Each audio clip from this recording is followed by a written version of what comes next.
ces jours-là, Jésus enseignait le peuple dans le temple et annonçait la bonne nouvelle.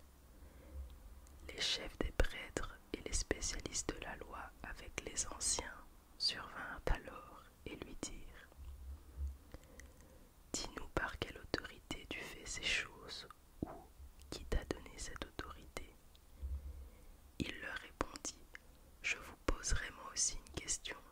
Dites-moi, le baptême de Jean venait-il du ciel ou des hommes ? » Mais ils raisonnèrent ainsi entre eux. Si nous répondons du ciel, il dira : pourquoi n'avez-vous pas cru en lui ? Et si nous répondons des hommes, tout le peuple nous lapidera, car il est persuadé que Jean était un prophète. Alors ils répondirent qu'ils ne savaient pas d'où il venait.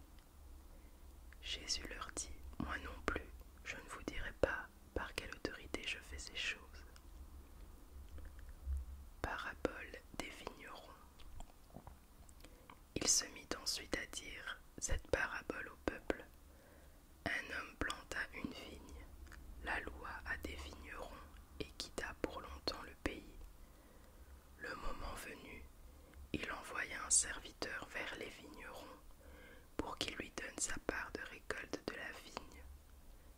Mais les vignerons le battirent et le renvoyèrent les mains vides. Il envoya encore un autre serviteur. Ils le battirent lui aussi, l'insultèrent et le renvoyèrent des mains vides. Il en envoya encore un troisième, mais ils le blessèrent aussi et le chassèrent.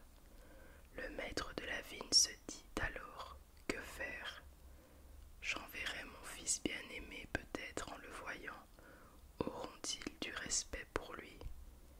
Mais quand les vignerons le virent, ils raisonnèrent entre eux et dirent : voilà l'héritier, tuons-le afin que l'héritage soit à nous. Ils le jetèrent hors de la vigne et le tuèrent. Maintenant, que leur fera donc le maître de la vigne ? Il viendra, fera mourir ses vignerons et donnera la vigne à d'autres. En entendant cela, ils dirent : certainement pas. Mais Jésus jeta les regards sur eux et dit : que signifie donc ce qui est écrit ? La pierre qu'ont rejetée ceux qui construisaient est devenue la pierre angulaire. Toute personne qui tombera sur cette pierre s'y brisera, et celui sur qui elle tombera sera écrasé. Les chefs des prêtres et les spécialistes de la loi cherchèrent à l'arrêter au moment même, mais ils redoutaient les réactions du peuple. Ils avaient compris que c'était pour eux que Jésus avait dit cette parabole. Tentative de piéger Jésus. Ils se mirent à observer Jésus et ils envoyèrent des hommes qui faisaient semblant d'être des justes pour le prendre au piège de ses propres paroles, afin de le livrer au pouvoir et à l'autorité du gouverneur. Ils lui posèrent cette question : Maître, nous savons que tu parles et enseignes avec droiture et que tu ne tiens pas compte de l'apparence, mais que tu enseignes le chemin de Dieu en toute vérité. Nous est-il permis ou non de payer l'impôt de l'empereur ? Jésus discerna leur ruse et leur répondit : pourquoi me tendez-vous un piège ? Montrez-moi une pièce de monnaie. De qui portent-elles l'effigie et l'inscription ? De l'empereur, répondirent-ils. Alors il leur dit : rendez donc à l'empereur ce qui est à l'empereur et à Dieu ce qui est à Dieu. Ils ne purent pas le prendre en défaut dans ce qu'il disait devant le peuple. Étonnés de sa réponse, ils gardèrent le silence. Quelques-uns des Sadducéens qui disent qu'il n'y a pas de résurrection s'approchèrent et posèrent à Jésus cette question. Maître, voici ce que Moïse nous a prescrit. Si un homme marié meurt sans avoir d'enfant, son frère épousera la veuve et donnera une descendance à son frère. Or, il y avait 7 frères. Le premier s'est marié et est mort sans enfant. Le deuxième a épousé la veuve et est mort sans enfant. Puis le troisième l'a épousée. Il en est allé de même pour les 7. Ils sont morts sans laisser d'enfant. Enfin, la femme résurrection, duquel d'entre eux sera-t-elle donc la femme? En effet, les 7 l'ont eu pour épouse.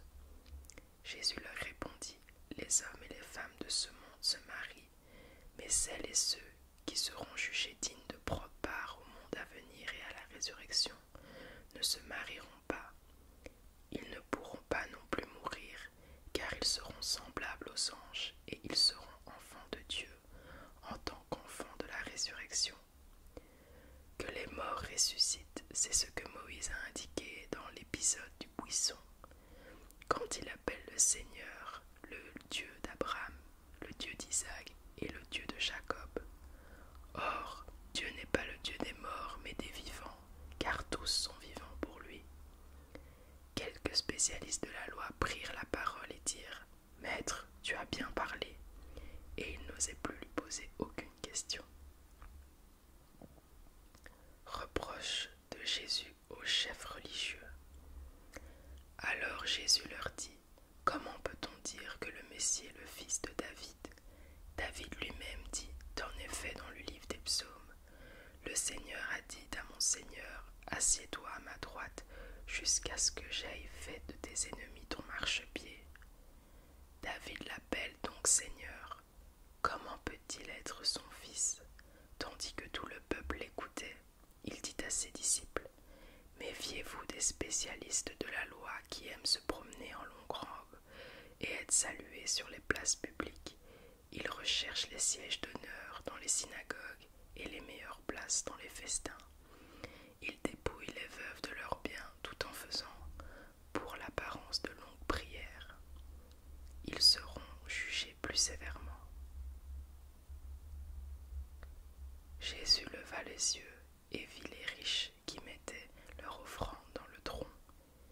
Il vit aussi une pauvre dame qui y mettait 2 pièces. Alors il dit, « Je vous le dis en vérité, cette pauvre veuve a mis plus que tous les autres, car eux tous ont pris de leur superflu pour mettre des offrandes à Dieu dans le tronc, mais elle a mis de son nécessaire, tout ce qu'elle avait pour vivre. » Discours sur le mont des Oliviers. Comme quelques-uns parlaient du temple qui était orné de belles pierres et d'objets apportés en offrande, Jésus dit, « Les jours viendront où il ne restera pas pierre sur pierre de ce que vous voyez, tout sera détruit. » Ils lui demandèrent, « Maître, quand donc cela arrivera-t-il et à quel signe reconnaîtra-t-on que ces événements vont se produire ?» Jésus répondit, « Faites bien attention à ne pas vous laisser égarer. En effet, beaucoup viendront sous mon nom, en disant, « C'est moi », et le moment est arrivé. Ne les suivez donc pas. Quand vous entendrez parler de guerre et de soulèvement, ne vous laissez pas effrayer, car il faut que ces choses arrivent d'abord. Cependant, ce ne sera pas encore la fin. » Puis il leur dit, « Une nation se dressera contre une nation et un royaume contre un royaume. Il y aura de grands tremblements de terre en divers endroits, ainsi que des pestes et des famines. Il y aura des phénomènes terrifiants et de grands signes dans le ciel. Mais avant tout cela, on mettra la main sur vous et l'on vous persécutera. On vous livrera aux synagogues, on vous jettera en prison, on vous traînera devant les rois et devant les gouverneurs à cause de mon nom. Cela vous donnera donc une occasion de témoignage. Mettez-vous dans l'esprit de ne pas préparer votre défense, car je vous donnerai des paroles et une sagesse telle qu'aucun de vos adversaires ne pourra s'y opposer ni les contredire. Vous serez trahis même par vos parents, par vos frères, par vos proches et par vos amis, et l'on fera mourir plusieurs d'entre vous. Vous serez détestés de tous à cause de mon nom, mais pas un seul cheveu de votre tête ne sera perdu. Par votre persévérance, vous sauverez votre âme. Lorsque vous verrez Jérusalem encerclée par des armées, sachez que sa destruction est proche. Alors que ceux qui seront en Judée s'enfuient dans les montagnes, que ceux qui seront à l'intérieur de Jérusalem en sortent, et que ceux qui seront dans les champs n'entrent pas dans la ville, car ce seront des jours de vengeance, où s'accomplira seront enceintes et à celles qui allaiteront durant ces jours-là, car il y aura une grande détresse dans le pays et de la colère contre ce peuple. Ils tomberont sous le tranchant de l'épée, ils seront emmenés en prison dans toutes les nations, et Jérusalem sera piétinée par des non-juifs jusqu'à ce que la période accordée aux nations prenne fin. Il y aura des signes dans le soleil, dans la lune et dans les étoiles, et sur la terre. Les nations seront dans l'angoisse, épouvantées par le bruit de la mer et des vagues. Des hommes rendront l'âme de terreur dans l'attente de ce qui surviendra sur la terre, car les puissances célestes seront ébranlées. Alors on verra le Fils de l'homme venir sur une nuée, avec beaucoup de puissance et de gloire. Quand ces événements commenceront à se produire, redressez-vous et relevez la tête parce que votre délivrance est proche. Puis il leur dit d'une parabole. Regardez le figuier et tous les autres arbres. Dès qu'ils bourgeonnent, vous savez de vous-même que déjà l'été est proche. De même, quand vous verrez ces choses arriver, sachez que le royaume de Dieu est proche. Je vous le dis en vérité, cette génération ne passera pas avant que tout cela n'arrive. Le ciel et la terre disparaîtront, mais mes paroles ne disparaîtront pas. Faites bien attention à vous-même, de peur que votre cœur ne devienne insensible au milieu des excès du manger et du boire et des soucis de la vie, et que ce jour ne fonde sur vous à l'improviste. En effet, il s'abattra comme un piège sur tous les habitants de la terre. Restez donc en éveil, priez en tout temps, afin d'avoir la force d'échapper à tous ces événements à venir et de vous présenter debout devant le Fils de l'homme. Pendant la journée, Jésus enseignait dans le temple et il allait passer la nuit à la colline appelée Mont des Oliviers. Tout le peuple se rendait dès le matin vers lui dans le temple pour l'écouter. Mort et résurrection de Jésus. Complot contre Jésus. La fête des pains sans levain, appelée la Pâque, approchait. Les chefs des prêtres et les spécialistes de la loi cherchaient les moyens de faire mourir Jésus, car ils redoutaient les réactions du peuple. Or Satan entra dans Judas, surnommé l'Iscariote, qui faisait partie des 12, et Judas alla s'entendre avec les chefs des prêtres et les chefs des gardes sur la manière de le leur livrer. Ils s'en réjouirent et convinrent de lui donner de l'argent. Judas accepta et se mit à chercher une occasion favorable pour leur livrer Jésus à l'insu de la foule. Institution de la scène. Le jour des pains sans levain, où l'on devait sacrifier l'agneau pascal, arriva.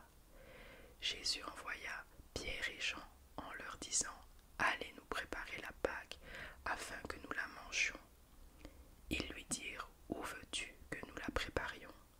Il leur répondit « Quand vous serez entrés dans la ville, vous rencontrerez un homme qui portera une cruche d'eau. Suivez-le dans la maison où il entrera, et dites au propriétaire de la maison, le maître te demande, où est la salle où je mangerai la Pâque avec mes disciples? Alors il vous montrera une grande pièce aménagée à l'étage.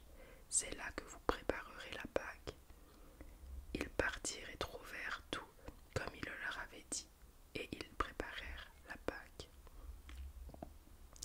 Quand l'heure fut venue, il se mit à table avec les 12 apôtres.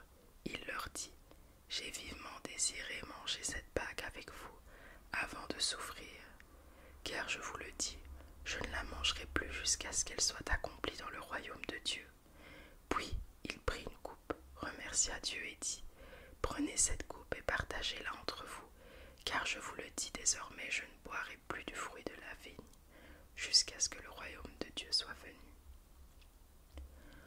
Ensuite il prit du pain, et après avoir remercié Dieu, il le rompit et leur donna en disant « Ceci est mon corps qui est donné pour vous, faites ceci en souvenir de moi. » Après le souper, il prit de même la coupe et la leur donna en disant « Cette coupe est la nouvelle alliance en mon sang qui est versé pour vous.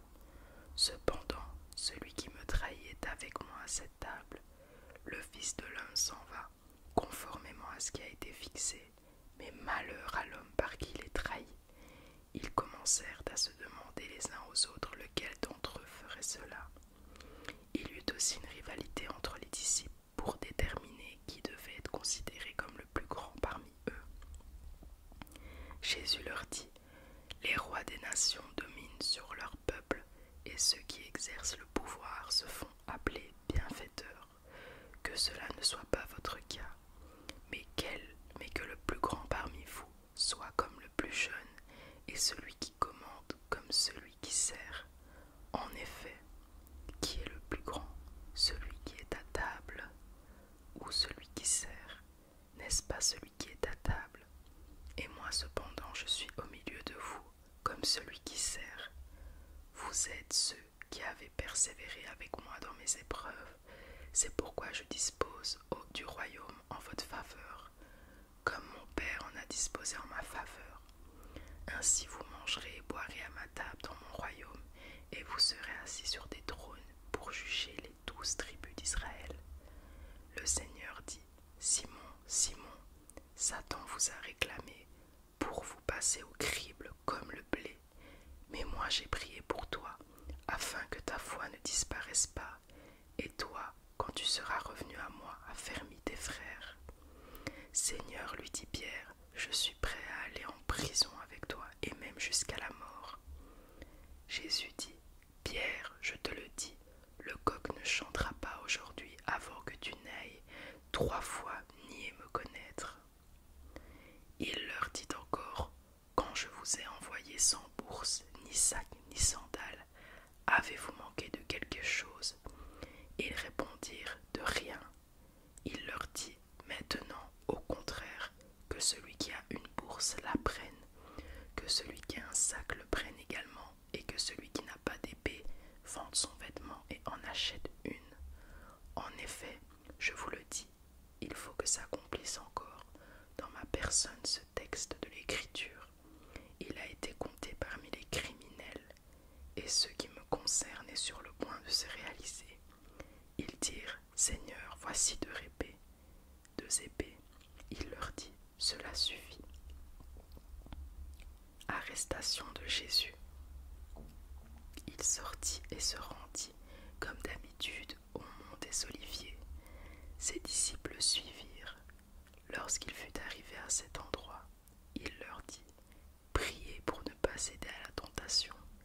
Puis il s'éloigna d'eux à la distance d'environ 1 jet de pierre, se mit à genoux et pria, en disant: Père, si tu voulais éloigner de moi cette coupe, toutefois que ce ne soit pas ma volonté qui se fasse, mais la tienne. Alors un ange lui apparut du ciel pour le fortifier. Saisi d'angoisse, Jésus pria avec plus d'insistance, et sa sueur devient comme des caillots de sang qui tombaient par terre. Après avoir prié, il se releva et vint vers les disciples qu'il trouva endormis de tristesse.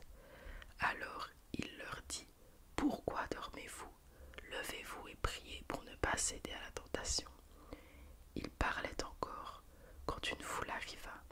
Celui qui s'appelait Judas, l'un des 12, marchait devant elle. Il s'approcha de Jésus pour l'embrasser. Jésus lui dit: Judas, c'est par un baiser que tu trahis le Fils de l'homme. Voyant ce qui allait arriver, ceux qui étaient avec Jésus dirent: Seigneur, devons-nous frapper avec l'épée? Et l'un d'eux frappa le serviteur du grand maître et lui emporta l'oreille droite. Mais Jésus prit la parole et dit: laissez faire, arrêtez. Puis il toucha l'oreille de cet homme et le guérit. Jésus dit ensuite aux chefs des prêtres, aux chefs des gardes du temple et aux anciens qui étaient venus pour l'arrêter: vous êtes venus comme pour un brigand avec des épées et des bâtons. J'étais tous les jours avec vous dans le temple et vous n'avez pas mis la main sur moi. Mais c'est maintenant votre heure et celle du pouvoir des ténèbres. Jésus devant le conseil juif. Après avoir arrêté Jésus, ils l'emmenèrent et le conduisirent dans la maison du grand prêtre. Pierre suivait de loin. Ils allumèrent